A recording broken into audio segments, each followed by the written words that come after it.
I can make diseases disappear.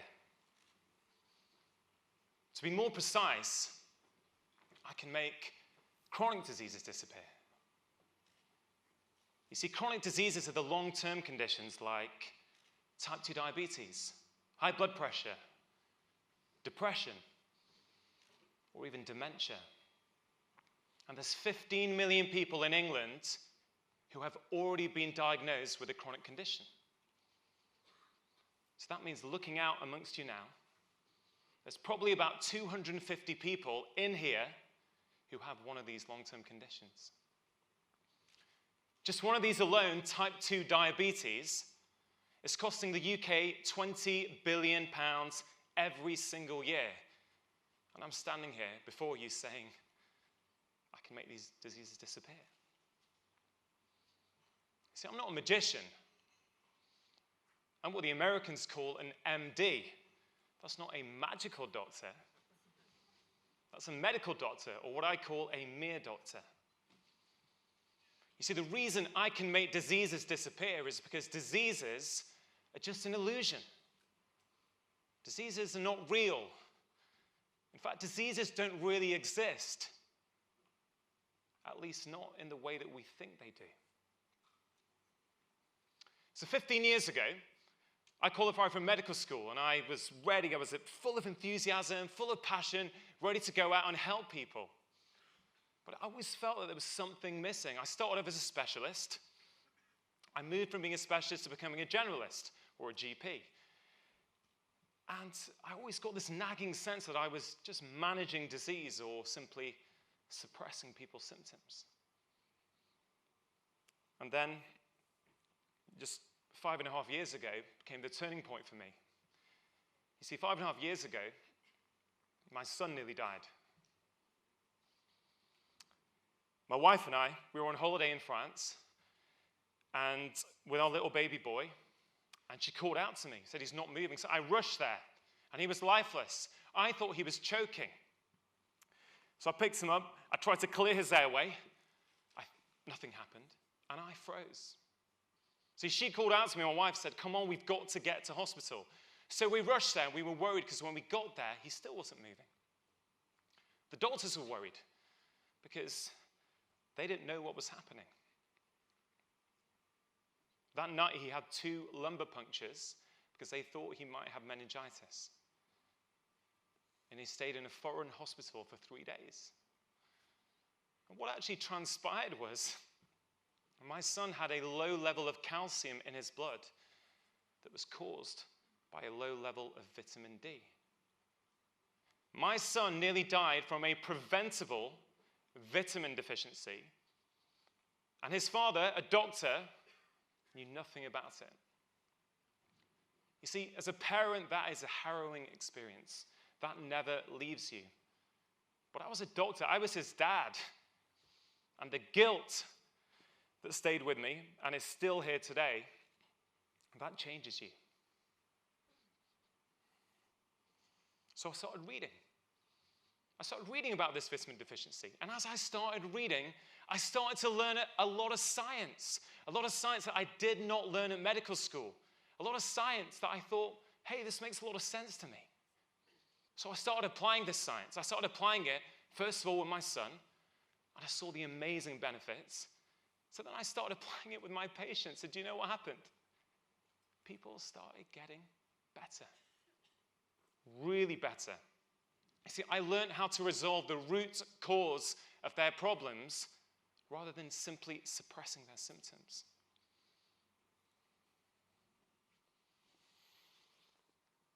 Just over a year ago, I had the opportunity to make a series of documentaries for BBC One, where I got to showcase this style of medicine. I'm going to tell you about one of the patients, a 35-year-old Dottie. Lovely, lovely lady, but she was struggling with her health. Weight problems, joint problems, sleep problems. See, despite Dottie's best efforts, Dottie was unable to make any sustainable changes. So I went into Dottie's house, and in the first week I did some blood tests, and I diagnosed her with type 2 diabetes. 6 weeks later, when I left Dottie's house, She no longer had type 2 diabetes. You see, her disease had disappeared. So health exists on a continuum, okay? At the top right, we've got disease. And at the bottom left, we've got optimal health. And we are always moving up and down that continuum. Take Christmas, New Year, for example, right? We drink too much, we eat too much, we stay up late. We probably start to move up that curve. But if we recalibrate in January and February, we start to move back down it again. We get involved in medicine and give you a diagnosis of a chronic disease here. But things have been starting to go wrong back here. See, when I met Dottie, she was up here. She had a disease. You see, you can think of it a little bit like a fire that's been burning in Dottie's body for years. It's getting bigger till it's finally raging out of control. At that point, I can say, hey, Dottie, you have a disease. And I told her that you do have a disease. But what caused it in the first place? So the thing we have to understand is that acute disease and chronic disease are two different things. Acute disease is something we're pretty good at doctors. We're good at this. It's quite simple, okay? You have something like a pneumonia. That's a severe lung infection. So in your lung, you have the overgrowth of some bugs, typically a bacteria. We identify the bacteria, we give you a treatment, typically an antibiotic, and it kills the bacteria. The bacteria dies, and hey presto, you no longer have your pneumonia. The problem is we apply that same thinking to chronic disease, and it simply doesn't work, because chronic disease doesn't just happen. You don't just wake up with chronic disease one day, and there's many different causes of chronic disease. By the time we give you that diagnosis, things have been going wrong for a long, long time. So when I met Dottie, and she had her diagnosis, her blood sugar was out of control, right? Because that's what people say. Many people say that type 2 diabetes is a blood sugar problem. But they're missing the point. There is a problem with blood sugar in type 2 diabetes. But type 2 diabetes is not a blood sugar problem. The blood sugar is the symptom, it's not the cause. If we only treat symptoms, we'll never get rid of the disease. So when I met Dottie, I said, Dottie, you've got a problem with your blood sugar. Dottie, for the last few years, your body has becoming more and more intolerant to certain foods. At the moment, Dottie, your body does not tolerate refined or processed carbs or sugar at all. So you've got to cut them out. So what does that do? Well, it starts putting fuel on Dottie's raging fire. But then we've got to work out, well, what started the fire in the first place? And what was the fuel that caused it to burn for so long? In most cases of type 2 diabetes, this is something called insulin resistance. Now, insulin is a very important hormone, and one of its key functions is to keep your blood sugar tightly controlled in your body. So, let's say you're at the bottom left in optimal health, like all of us in here. And you have a breakfast of, say, a sugary bowl of cereal. What happens is your blood sugar goes up, but your body releases a little bit of insulin, and it comes back down to normal. As you move up that curve, you are becoming more and more insulin resistant. That means you need more and more insulin to do the same job. And for all those years, before you get anywhere near a diagnosis, that raised level of insulin is causing you a lot of problems. You can think of it a little bit like alcohol. The very first time you have a drink, what happens? Say you have a glass of wine, 1 or 2 sips, maybe half a glass. You feel tipsy. You feel a little bit drunk. And as you become a more seasoned and accustomed drinker, you need more and more alcohol to have the same effect. That's what's going on with insulin. You need more and more insulin to have the same effect, but that insulin itself is problematic. And when the insulin can no longer keep your sugar under control, at that point, we say, oh, you've got a disease. At that point, you have type 2 diabetes. So what causes this insulin resistance that then causes type 2 diabetes? Well, there's many different things. It could be your diet. It could be that your diet for the last 10 years has been full of processed junk food. That could be a cause. But what if it's something else? What if it's the fact that you are chronically stressed? Work stress, emotional stress, perceived stress. For me, just seeing my email inbox sometimes, that's a stress. See, that raises levels of cortisol in your body. And cortisol, when it's up, raises your sugar, which causes insulin resistance. What if it's something else? What if it's the fact that you have been sleep deprived because you are a shift worker? See, in some people, one night's sleep deprivation can give you as much insulin resistance as 6 months on a junk food diet. What if it's the fact that as you're getting older, you're losing muscle mass? That causes insulin resistance. Or what if it's something to do with something we call your microbiome? See, inside our body, we have trillions of bugs living there. And the balance of those bugs is critical for our overall health. If you have a disruption to that balance, you can get the overgrowth of certain bacteria. And on their jacket, these bacteria have something called lipopolysaccharide, or LPS. And what that does is when it gets in your blood, it causes insulin resistance. You see, the problem is there are many different causes of insulin resistance. And if we don't address the causes for that particular patient, we will never get rid of the disease. That's what I did with Dottie, and that's why 6 weeks after I met her, she no longer had a disease.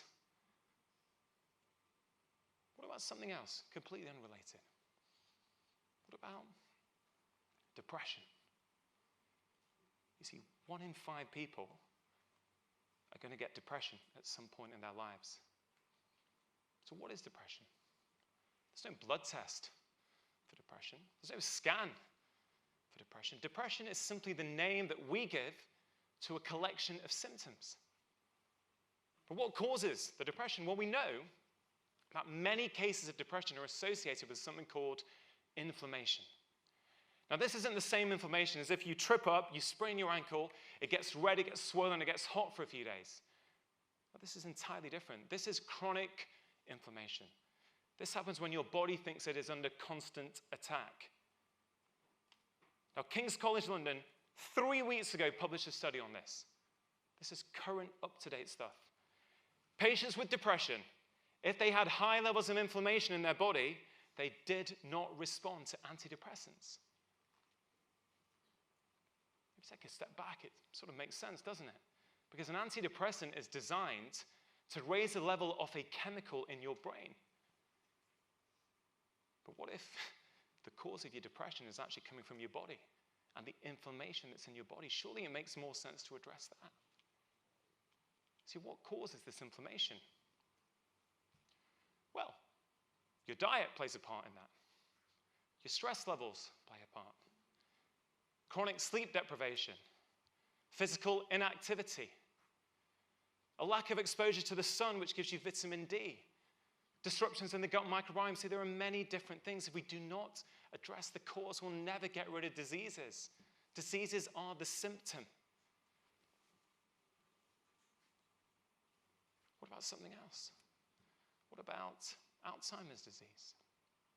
See, we're all living longer, aren't we? But we're scared. We're scared that as we live longer and as we live older, we may have to live with the devastating consequences of things like Alzheimer's. I'm sure many of us in here have experienced that ourselves, with our family.